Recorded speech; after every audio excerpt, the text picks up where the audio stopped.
everybody. Welcome to the Manor Podcast. I'm your co-host, Roger Bodee, joined as always with my best friend and other co-host, Michael Hamilton.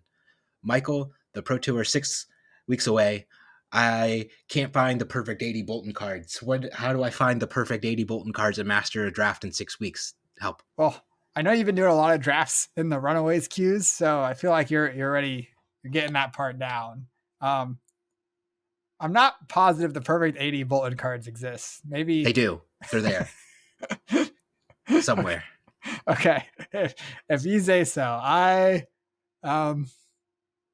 Bolton's sure hero in Flesh and Blood. Might be the best warrior. Might not Light be. heroes are just OP. Everybody loves light heroes. This is how I'm going to do the rest of the podcast. You're just going to have your face buried in the Prism shirt. I'm Prism now. Your Prism. You're very shadowy for Prism. It's a very shadowy Prism you're wearing. Okay, fine. I'm not Prism. You got me. You can't know outsmarting you, Michael Hamilton. There is. That is a thing that happens regularly, but not by me. Okay. Your words, not mine. Yeah. So I guess that's what the focus on this is going to be for this podcast, where we're at for the Pro Tour, what our plans are, what we're going to look at, what we have looked at, what we haven't looked at, what we'll never look at. And next week we'll come back with some hot sorcery content, because Sorcery Con's this weekend, and neither Michael nor myself will be in attendance of Sorcery Con, but it's going to be like the first big in-person sorcery tournament. And the original plan for the podcast today was to cover the deck list from that tournament, and then we were like, oh no, it wasn't last weekend, it's next weekend. What do we talk about? I guess Flesh and Blood. So here we are. Yeah, so the Pro Tours, you said 6 weeks away? Yeah, 6 weeks. That we got to fit so far. RTNs in the middle of this too. Yeah, that's true. 6 weeks feels like it's so far away, but like based on how preparing for my last tournaments have gone, I know it'll be here much sooner than it feels like it should be. Yeah. That's just how time works, man. Never stopping. We're all just slowly creeping towards that inevitable day that we'll all die and rot forever in the ground, you know? Oh gosh. Okay. So you were talking before about your perfect Bolton 80 and how are you going to get ready for draft? So the Pro Tour, for anyone who doesn't know, I'm sure most people listening know, it's split format. It's going to be day one's 3 rounds of draft and I think 5 rounds of CC. I thought it started CC and then draft, and then it goes draft CC. Okay. I thought that's how they do it now. They like yo-yo. Yes, that sounds right. But anyway, 8 total rounds each day. 3 of them are draft, 5 are CC. The order doesn't really matter in my opinion. Like, I guess you should know if you're going, but like, I don't think your strategy should change based on when each format is. You could, but it's like such thin margins. Like, you could say, well, if it starts draft, I know that better players will do better in draft, so then better players will gravitate towards more meta decks, so I don't need to prepare as much for fringe decks. But if you're starting CC, you have to kind of prepare for the Wild West of everything, because people will bring like anything and everything to the first rounds of CC, as we know, and then they'll just filter out from there. Yeah, that's fair. I guess there are maybe some edges you can get if you want to spend a lot of time thinking about the meta of the order of things, but that's not how I generally prefer to spend my time. I just try to get the best I can at draft and the best I can at CC. So, yeah, the best Bolton 80 cards. Okay, I think I'm starting with Warband of Bologna. That's probably an easy start. We got 1 out of 80. Yeah. Great. Okay. We're an 80th of the way there, Michael. Okay. That's progress. It's progress. I was going to say you probably know what chest you're playing, but that's actually probably not true. It depends what version of Bolton you're playing, because you can play Tunic, you can play Courage. It's probably just one of those two, maybe both. I've been playing with the if you say the Radiant chest piece, Soulbound Resolve. Oh, yeah. The one that when you block, you can charge a thing. Yeah, and when you and it's I kind of want to keep playing it because stupid Pete Buttinsek and Majin Bay are going to be there. I'm going to bring Kano, and that card's sick in a Kano, dude. Because you charge, and then they're going to be like, "Aha! I have a Kano arcane damage." You're like, "Haha! My Soulbound always prevents this one damage because I've charged this turn. I get a free one spell void every turn as long as I'm charging. Eat it, Kano. Get out of here. Yeah, They'll be sad." I played a couple games of Kano, and we were playing that matchup, and I was like, I think Talishar is broken because I cast my arcane damagey spell, and you took one less damage than you should have. And then Yeah, like they're the like, "Oh, third, bugs." or like, yeah, it's bugs, so I just manually reduce your life total to fix it. Then like the third time it happens, someone, I don't remember who it was in the Michael chat. Fung. It was Yeah, Michael Fung. Michael, he's very good at flesh and blood. He comes in and he's like, Soulbound resolves Y is reduced. And we're like, oh, because Uh, as soon as you get priority on a turn, if your first action is playing a charge attack, charging is part of the cost, which means the condition for Soulbound resolve has been met. So if at any point you play your charge attack and Kino's like, I'm going to deal arcane damage to you now this turn, then it's going to be reduced by 1. yeah. So that's a sweet chess piece. I've been liking that a lot. Plus, it blocks a bunch. I don't know. It's so hard to know what I'm gonna play. I keep swapping in like 10, 15 cards every day, and I'm like, I don't know.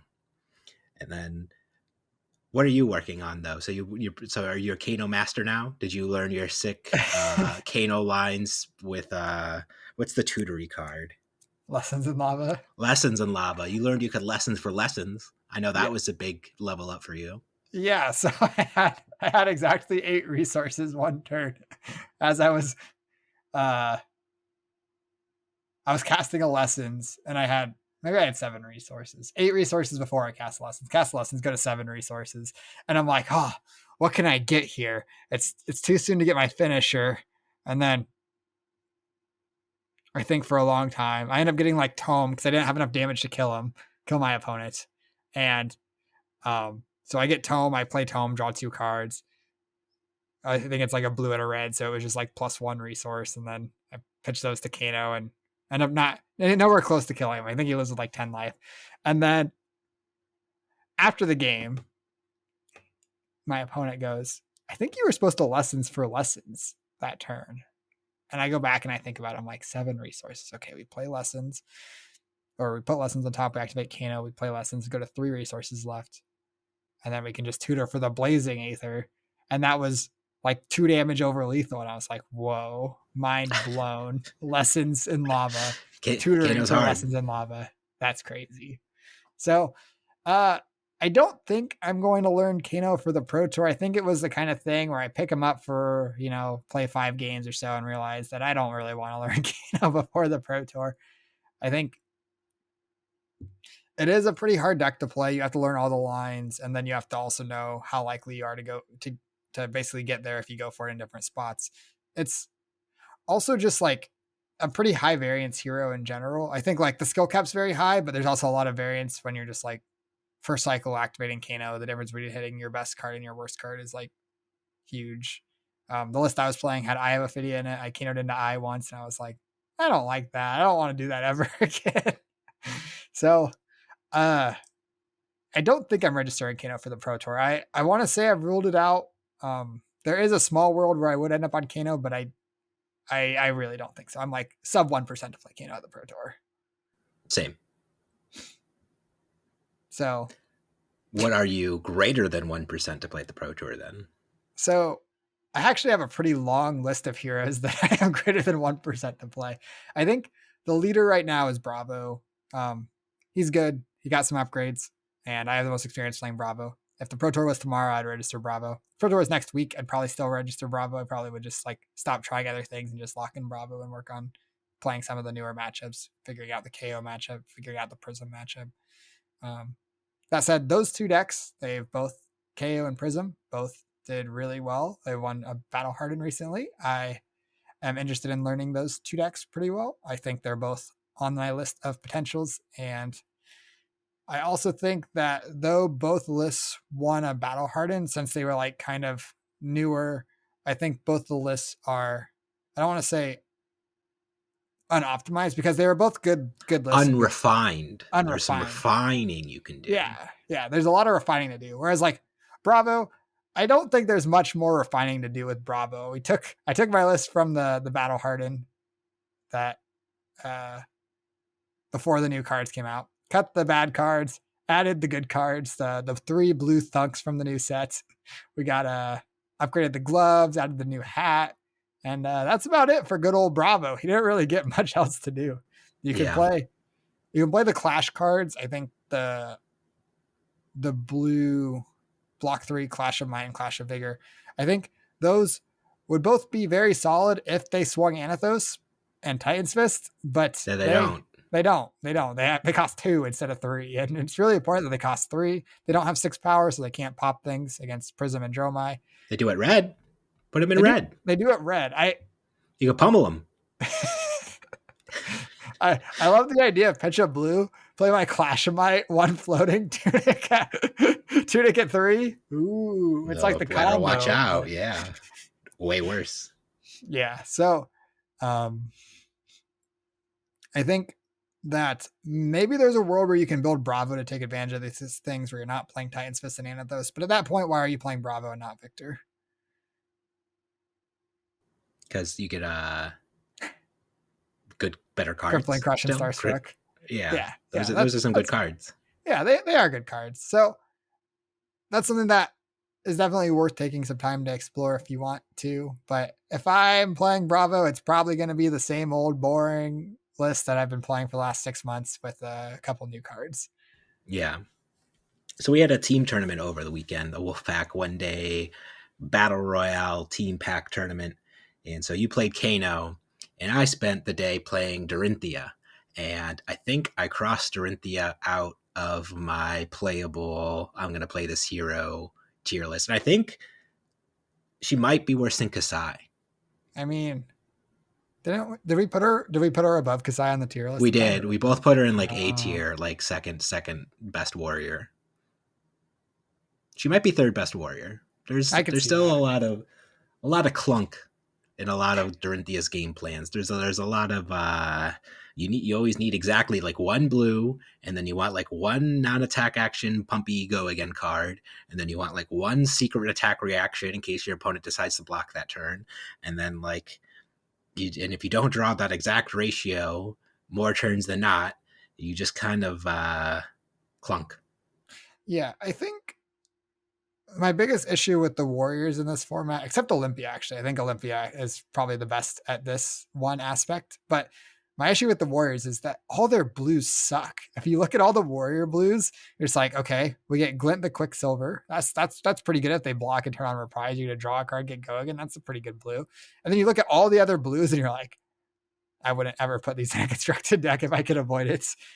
So yeah, I think what was the new card? What was that one? I was trying out Nasty Surprise. That card's not very good. But I think Fatal Engagement's pretty sweet. I think Fatal Engagement and the Alcohol. I think you get like 9 good warrior class blues, but that's still not a lot of blues. Yeah, I think Fatal Engagement is probably worse than Blue Overpower, but maybe the cost being a 2 is like better than being 3. But you can target Command and Conquer with it. That's the upside. Okay. So if you're playing a 3 CNC Warrior deck, then you can Fatal Engagement the CNC. Which you should be playing some attacks in Dorinthia anyways, because that way when you go in with your Dawnblade go again or whatever, and your opponent's like, aha, I block it. You can't attack with your Dawnblade a second time. You be like, okay, here's a Command and Conquer. They're like, oh no, I left a defense reaction back to in case you had a trick. What do I do? And then you get a block 6, and then you could Fatal Engagement, and then you blow up their arsenal, and then you win the game. Yeah, I do kind of like the line of pitch a blue, 1 floating, Tunic at 3, CNC. You got your Fatal Engagement, waiting at arsenal, ready to get them if they block with attack actions. That's almost CNC pummel. Almost, except it's blue in a block 3. True, and it does 1 less damage and takes 1 less card. But yeah, sure, yeah. But if you're playing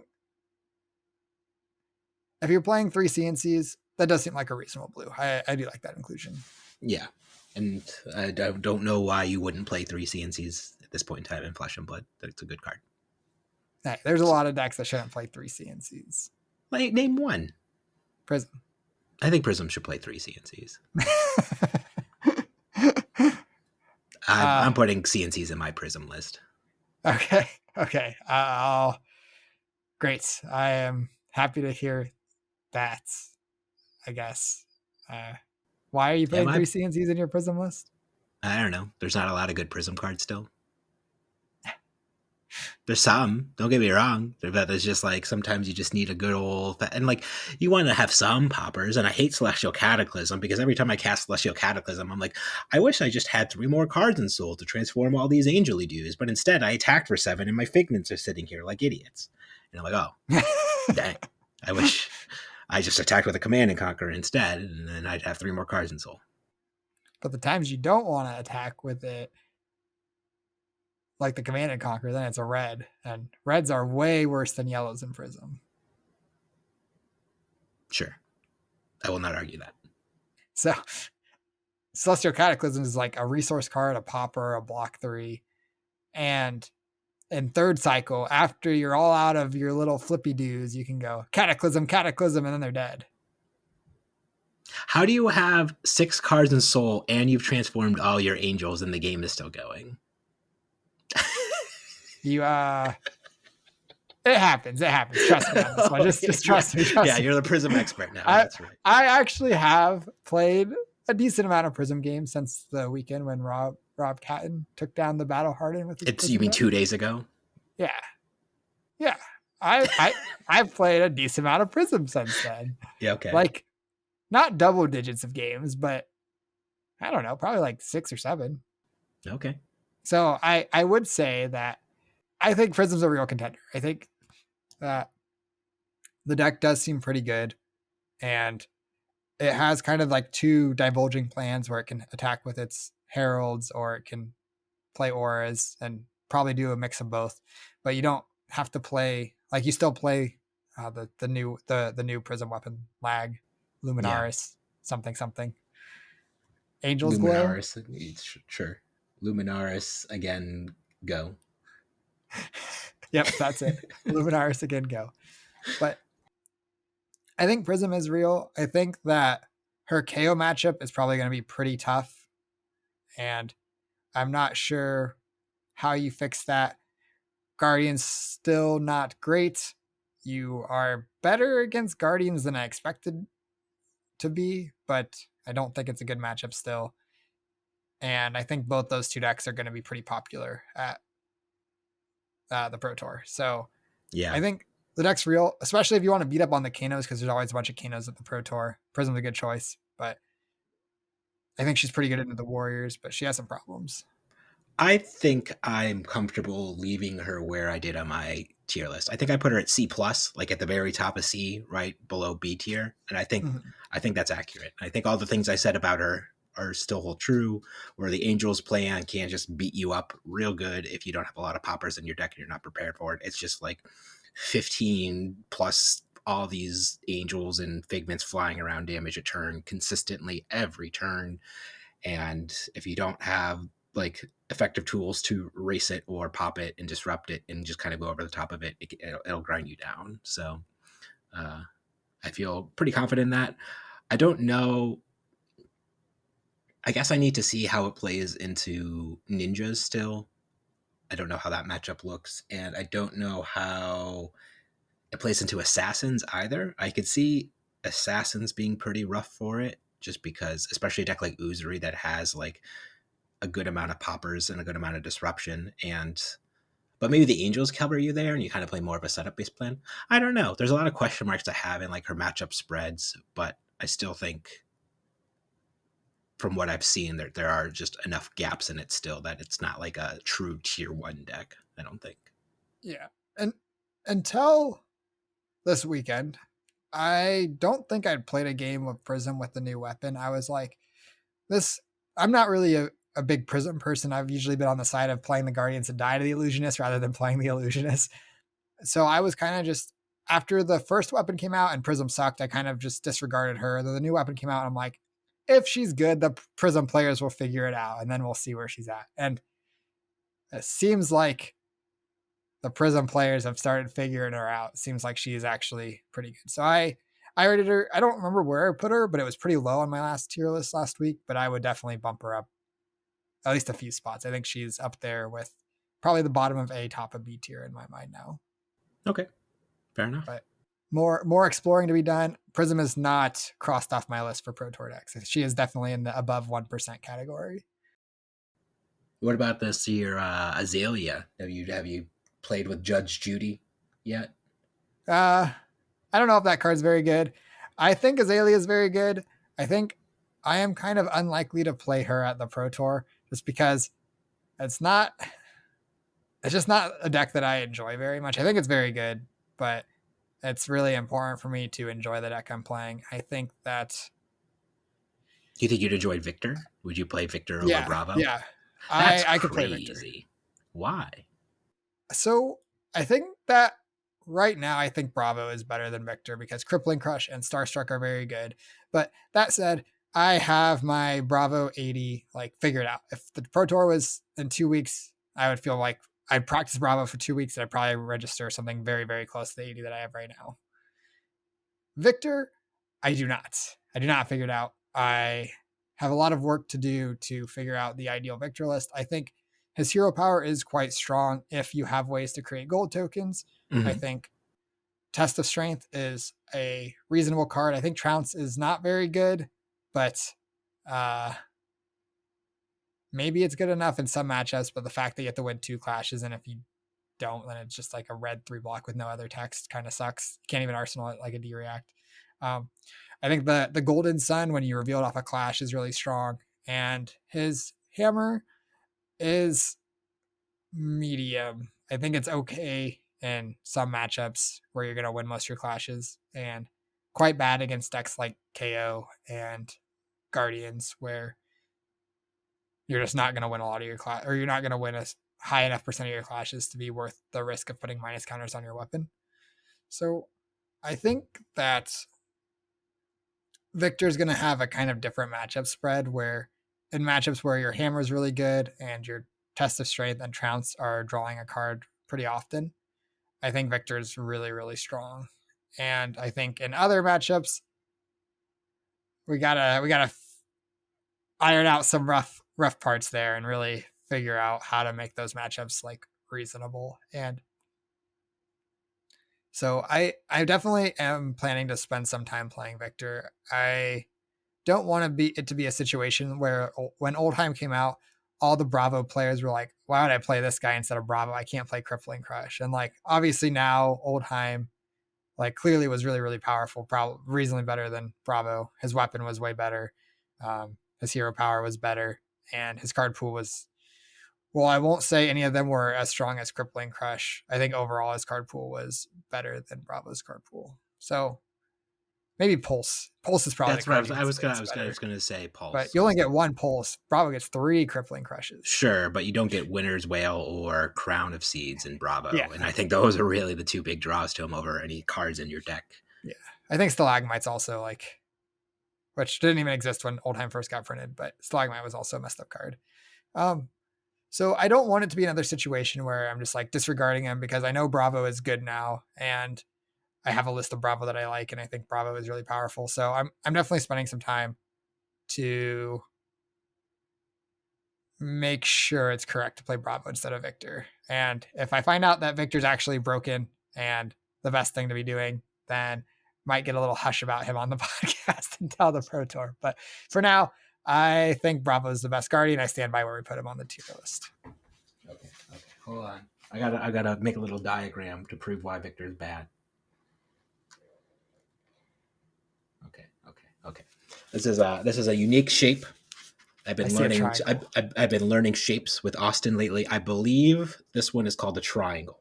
Okay. And basically, Victor works where you could play on this edge of the triangle, you can play good disruptive attacks.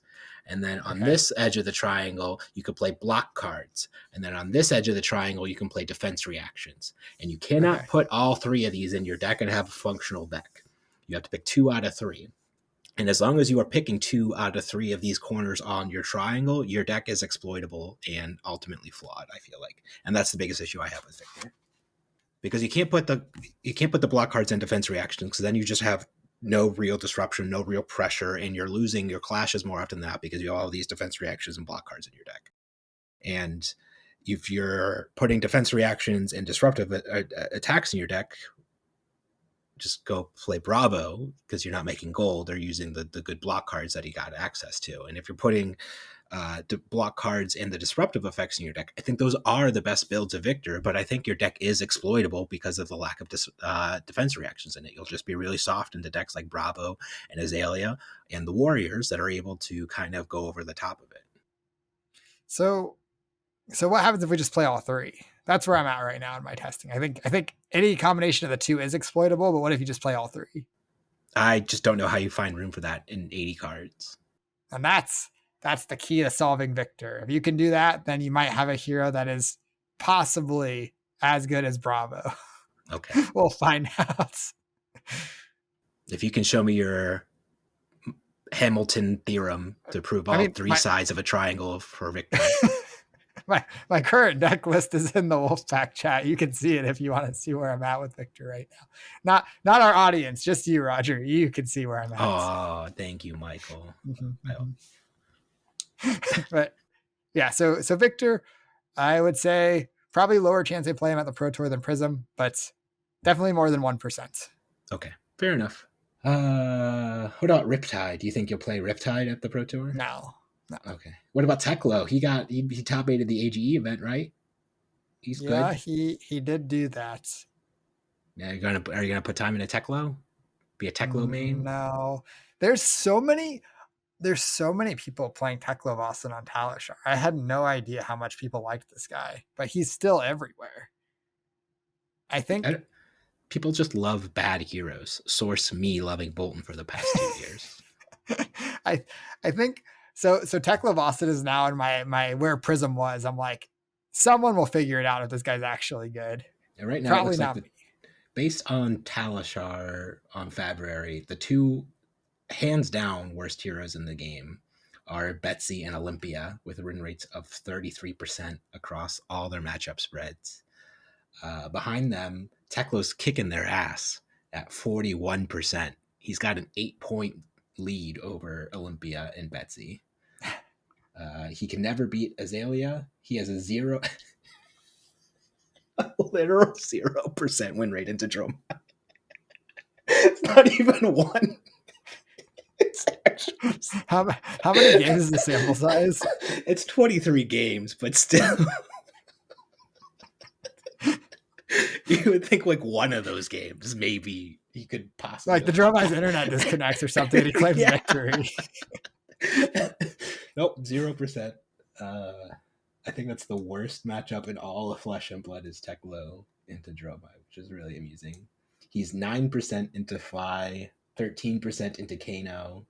It's interesting that he's better into Kano than Dromai and Phi. 12% into Viserai and 15% into Vincent. So he's got some real rough matchups. But if you're playing Kasai or Bravo, this looks like he's like the hardest Bravo counter out there.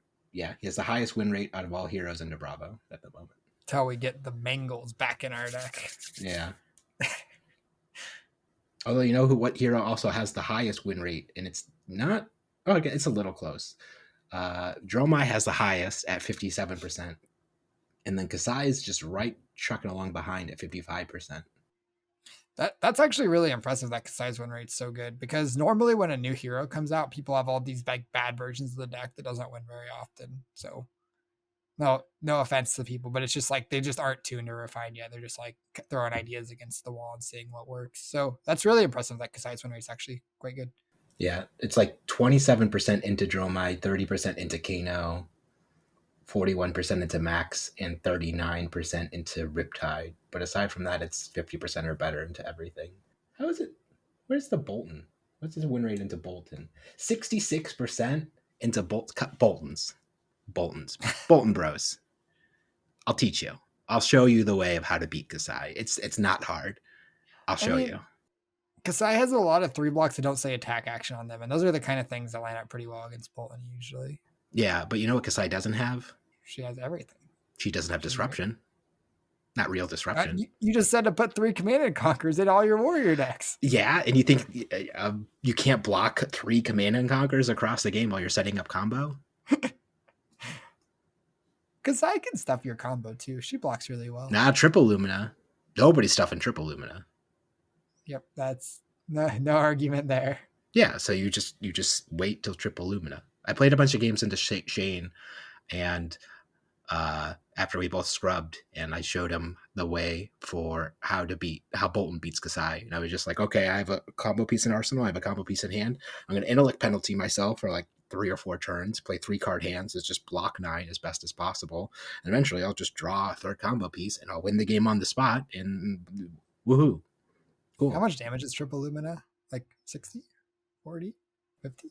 So if you're swinging 6 times 6, Right, no, it's not 6 times 6. It's 6 times 8. Yeah. Because sabers are base 2, and then you get 3 Luminas up to 5, and then your gloves is +1. So 6 times 8, 48 damage. 48 damage. That's at base. Damage.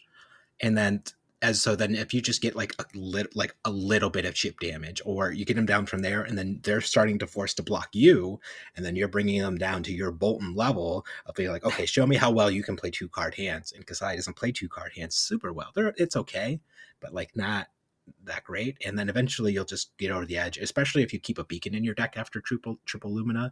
You just win the game on the spot because you could just like beacon for 20 or whatever and they die. But even without it, you usually should have, unless you mill actual every single power card in your deck, and even then it's sometimes winnable, but like via the Vanguard, Celestial Cataclysms, you should just have enough gas to be able to deal like 5 or 6 points of damage at the end of the game.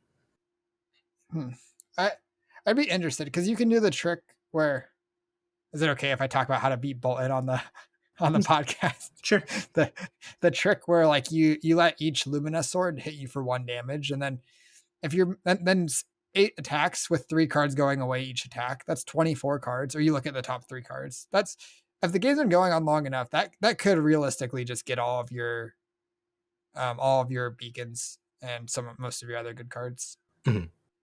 I could see a world where it's fatigable if you're waiting. If it depends how long you have to wait for triple Lumina. If you find it on like turn like 6 or something, then then like that's not going to do it. But yeah, and if Kasai starts putting in like a sideboard package of like 3 sigils or something like that to like gain life while she's putting on pressure, I could see it also being a lot worse. But I don't know, and that's not how they're being built at the moment. But as long as they continue to not be able to meaningfully do more than like 15 damage a turn, and they're not gaining extra life, the matchup should be very good for Bolton.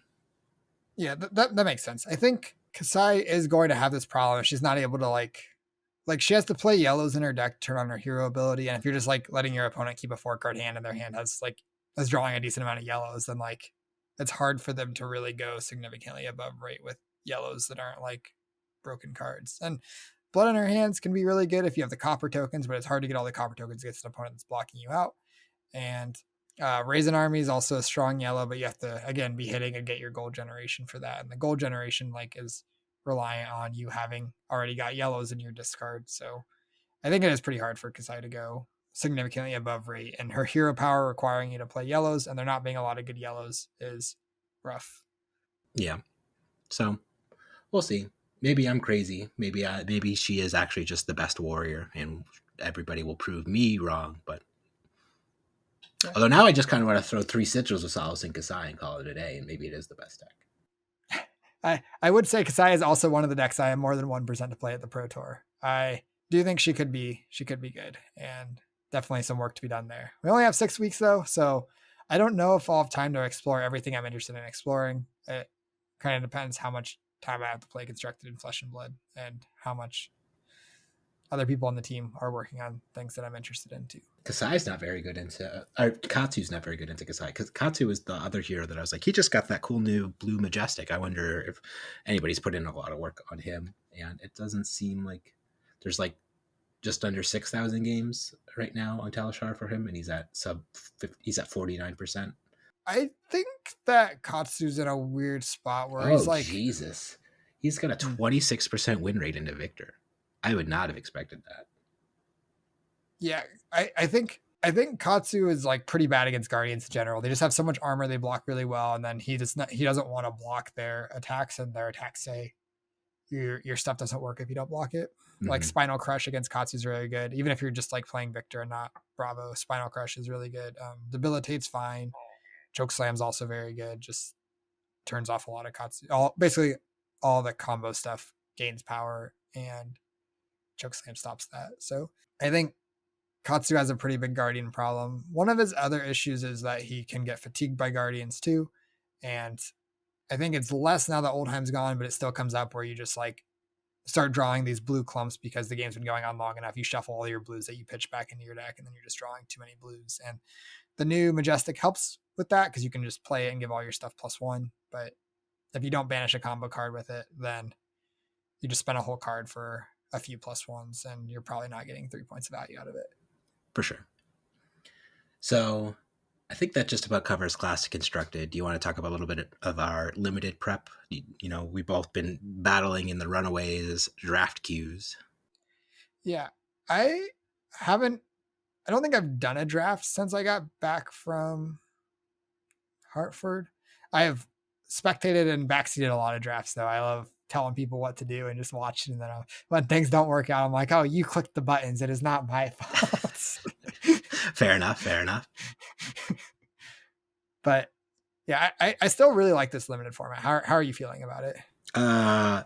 It's interesting how, at least in the Runaways queues, and I feel like people's perceptions of the limited format has pretty dramatically shifted, I would say, from about a month ago when the set came out to now, where I think first people were really low on Warriors, and our secret going into the calling was like, Warriors are really, really good. They get all these block threes. You can block the best in Warrior out of any class.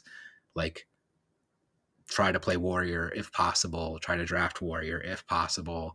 It's like they have usually, if drafted at the usual rates of 3-3-2, 3 Warriors, 3 Brutes, 2 Guardians, Warriors tend to have one of the higher floors of all the classes. Mm-hmm. Now draft odds are like 5 Warriors. Like everybody's drafting Warriors, man. It's like 5-3-1, and like the one Guardian's just like, I have like 41 cards and all my pieces of equipment, and like I have no 2 blocks in my deck, and you're dead. And it's like, oh well, here's my yellow agile engagement. Is this good? Is this good enough to win a game? No. Please, here's my 17 power red concuss overpowered. You're dead. It's like, okay, unlucky. So Guardians, I think, have the perception of being borderline unplayable, at least in the Runaway skews, because I have seen many, many, many, many, many, many drafts now. I think like 10 drafts I've done in the past like week or so, where it's just been like 1 to 2 Guardians at max. It used to be a pretty heavily drafted class, and now people are just off it, man. They have, nobody has any interest in drafting Guardian. You can get like red concuss like pick 7 in like packs, and it's like, okay, what is happening here? This card's broken. Yeah. Like, and like I've seen draft decks with like 4 red concusses in it. It's like, okay, I don't know how you ever beat that, but good luck. Yeah, I think Guardians definitely are the weakest of the 3 classes, but draft has this magic of being self-correcting, where if something's the best, then the most people are going to draft it, and something's the worst, the least people are going to draft it. And a lot of formats, like we talk about how a pod should be like 3-3-2 or 2-2-2-2 or whatever, depending on the format. And like Monarch was really interesting because I think a draft supported 3 prisms pretty comfortably, but no more than 2 of the other classes. So if a pod was 3-2-2-1, whatever that one was going to have a really good deck, and everyone else's deck was probably going to be fine because the pod supports 3 of them and 2 of each other thing. So in this format, I do think that 3 Warriors, you're usually pretty comfortable playing Warrior, but 4 Warriors, that's a pretty big problem. And if you're the only Guardian, then you're going to be really hooked up. Because I think the pod can comfortably support 2 guardians. I think if there's 2 guardians, your decks are going to be comparable to the classes that have 3 of each thing. If you're the only guardian, then your deck's broken. That's you win the pod. Congratulations. I mean, like, it comes down to play skill a lot. And if it is 5 warriors and there's only 2 brutes, which I think a pod comfortably supports 3 brutes too. So if there's only 2 brutes, their decks are brutes, quite good as well. Yeah, that's true. So yeah, I think brutes are a little underdrafted. I think overall they still like I still see a lot of like 3. I've seen a couple 4 brute pods, 4-3-1, but it's very rare to see a lot of brutes. I think they're drafted at about the right rate, but it's still interesting to see people's card evaluations. I think are still a little bit skewed. And I think the last big level up I had in the format was thanks to you when you were like, oh yeah, just play all of the tests block cards. Like they're just all really good because like the math is just like you get the 0 for 4 and sure, sometimes your opponent gets a benefit, but a lot of the time there's going to be ties and sometimes you'll get the benefit. So it all kind of like, even if it slightly favors your opponent, it's still not enough of a downside to have it not be worth running like this really good blocking efficient card in your deck. And I was like, oh, because I was really scared to put them in my deck before. I was like, I don't want to give my opponent an agility token.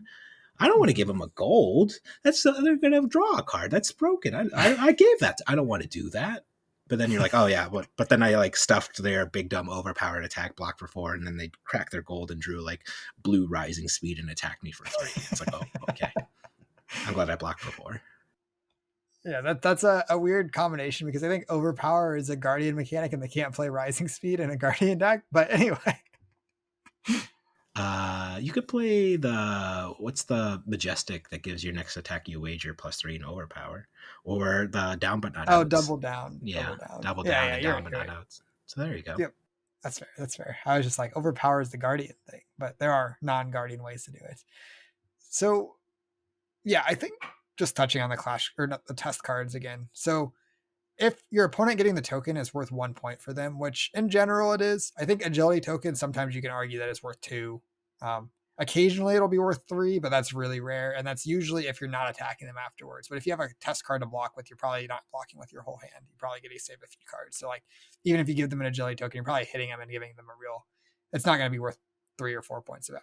It'll be worth maybe 2. A lot of the times it's still just worth 1. But anyway, when you clash and your opponent wins the clash, if it's worth 1 value, then your card got 3 points on defense. 3 points is not a good card, but that's the worst case scenario usually. So when you tie the clash, you just got 4 points of value out of a card. Getting 4 points of value out of a card, that's really good. That's scar for a scar turned on. Boom. 4 points of value. That's just like what constructed decks are trying to do a lot of the time. Constructed decks don't go much higher than an average of 4 points of value per card. And doing that in a limited deck, great. And then if you win the token, then you're getting 5 points of value out of your block card. That's so strong. That's so strong. So like, even if your opponent wins twice as often as you, which I guess if you're a warrior and you have, let's say you have 0 attacks in your warrior deck, then you're losing the clash.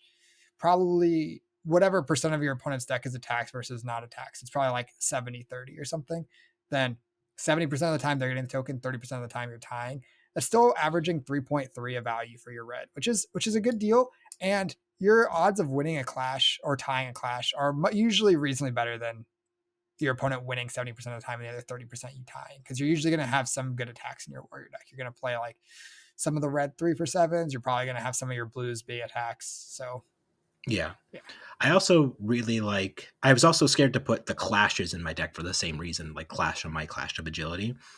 I've gotten much higher on those, less on yellow, but red and blue, because blue, it's a blue block 3, attack, it's still good. And being a 2-cost 3-block 6-powered attack is really good because it allows you to pitch a blue and then play any of the lead widths to go with it. And then your 3-card 9 on the attack 9 plus a token. Plus the token, yeah. So like 3-card 10ing, whatever. So just really, really efficient cards that I've been trying to scoop up a lot higher when I start seeing them in drafts now. Yeah, I think in Warrior they usually end up being like blocking for like 2.5-ish because your opponent's getting the token more than you. Probably a little bit more than that. That's probably like a 2.6, 2.7-ish. But like that's still a lot better than a 2-block, and the fact that they are the class type, so they will combine with the lead with cards really nicely, makes them, like, in my opinion, generally better than like Rally the Rear Guard, which is another card that's kind of like a 2.5 block because it turns a 2-block into a 3-block and blocks for 2. Right. So, Yeah, I kind of value them around a Rally, but I also see people being pretty low on Rally now as well, which is interesting to me. But I guess most of the time, when I'm using Rally, I'm still trying to attack with it, and I don't see a lot of people trying to attack with Rally the Rear Guard.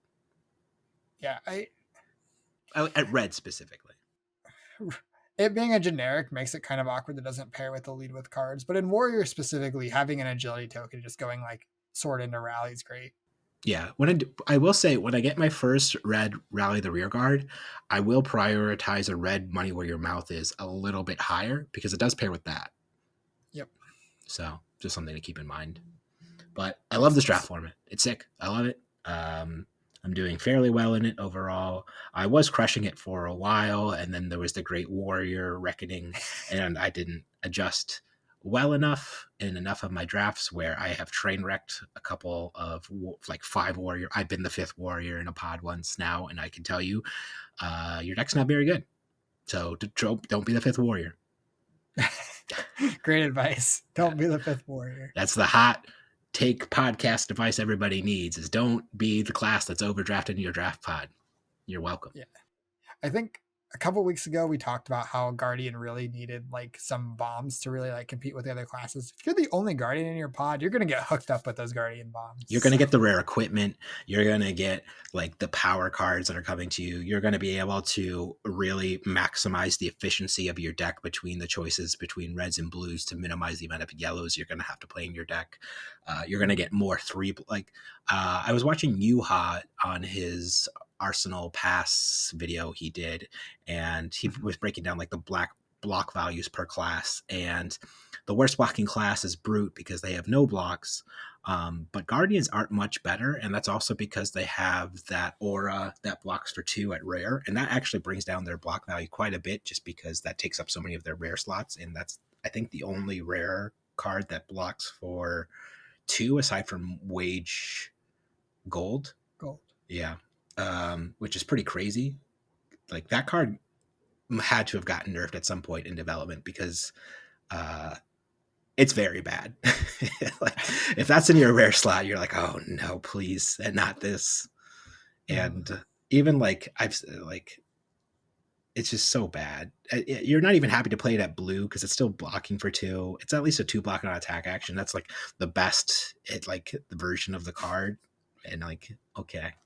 But anyways, long story short, Guardians on average don't block as well as Warriors in particular, who have the best blocking cards. But that changes when there's 4 Warriors in a pod, 3 or 4 Warriors, and 2 to 1 Guardians. Then the average block value shifts in the Guardians' favor, actually. So that was a really interesting tidbit from his video. Yeah, that makes sense. I still need to watch that video, so I'll have to go check it out. Yeah, it was really good, really informative. I've drafted a couple times with Yuha now. I actually just played him in a draft game earlier. He played a Victor deck, and I had a Betsy deck, and I beat him up. Nice. I do think Betsy is generally pretty good against Victor. Bomb dependent, of course, but yeah, and matters how many defense cards you have. Yeah, and how many block cards and gold generators you have and all that jazz. But yeah, for sure. When both heroes are not very good at using their hands very efficiently, sometimes just like sending overpower, he can only block with 1 card. Then what is he going to do with his 3-card hand? Yeah. If he has a block card, of course, it's fine. But. Yeah. But I think I really prioritize lead with heart. I think it's that one. The bigger one. Yeah. Either I guess lead with might's also very good. Basically, you want the red leads to pair with like your concusses or your commanding presences. And what's really nice about lead with vigor is you really only have to play the first one before, because once you have the vigor token, then you can play your next one off that vigor token and then pitch a blue and then attack with your next 3 cost attack. And then the next turn you'll have that vigor token to play your next pump. And it just kind of creates this nice little self-perpetuating cycle that really starts smoothing out your hands. But yeah, it doesn't always line up that way. And they are 2 blocks. So I don't know, but I've been really liking that gameplay loop recently. Yeah, makes sense. I mean, especially if you're ending up in decks with like four red concuss, you just like want anything that pumps your attack. And if you're chaining these vigor tokens into lead with and letting you play a pump spell plus the concuss off a single blue, that sounds really, really strong. For sure. Okay, but I think that's about all I have to say about the limited format at this moment. I'll probably keep doing drafts, keep trying to brush up on the different dynamics. I've still yet to personally draft Rhinar. I got really close to drafting Rhinar. I got past his specialization, but there was a red wage agility in that pack, so I passed Rhinar specialization. Makes sense. Wage agility is a good card. I like that card quite a bit. I think Rhinar is the hero that you're the least likely to end up in general in a draft, because like, well, there are times that it is correct to be Rhinar over KO. Like Rhinar's specialization hat isn't like a slam pick pushing you into that hero compared to like Olympia, where like you'll be drafting a Kasai deck and then you see the Olympia hat and you're like, oh, I'm Olympia now. Right. Whereas KO is the one that has the broken hat, the 3-block hat. So for sure. And even KO specialization is at least just like a blue block 3 non-attack action. Like whatever, cool. Yeah, it's fine. Basically textless, but yeah. But Reiner's spec is just kind of a little awkward. It is very good if you like. I did die to it once a while ago, and I was like, oh, I blocked with my whole hand, and then it went up 3, and I was like, oh no, I have all these 2 blocks, and if I block with all my 2 blocks, it goes up more. I can't. What? This is broken. And then I died.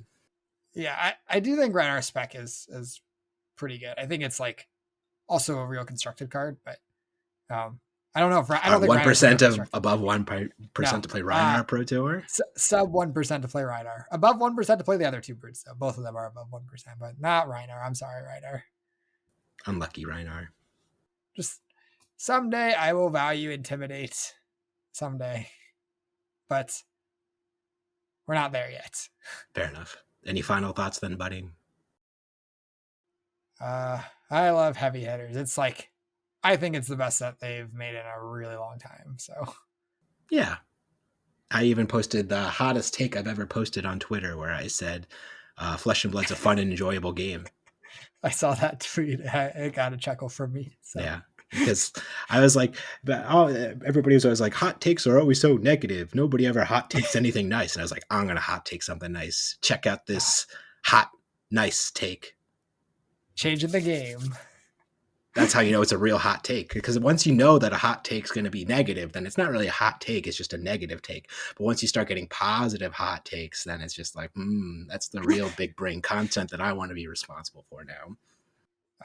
So the fact that it's not what is expected from a hot take is what makes it a hot take. Exactly. See? It's not just a take, though. Definitely not. Not just a take. No. That takes are just like neutral. Like I'm breathing right now. That's a take. Okay. I'm glad you're breathing. I feel like that is a positive. But yeah. And my next take is I'm going to wrap up the podcast now. So the next time you're making a take, always remember, mind your manners. Thanks for watching. And on.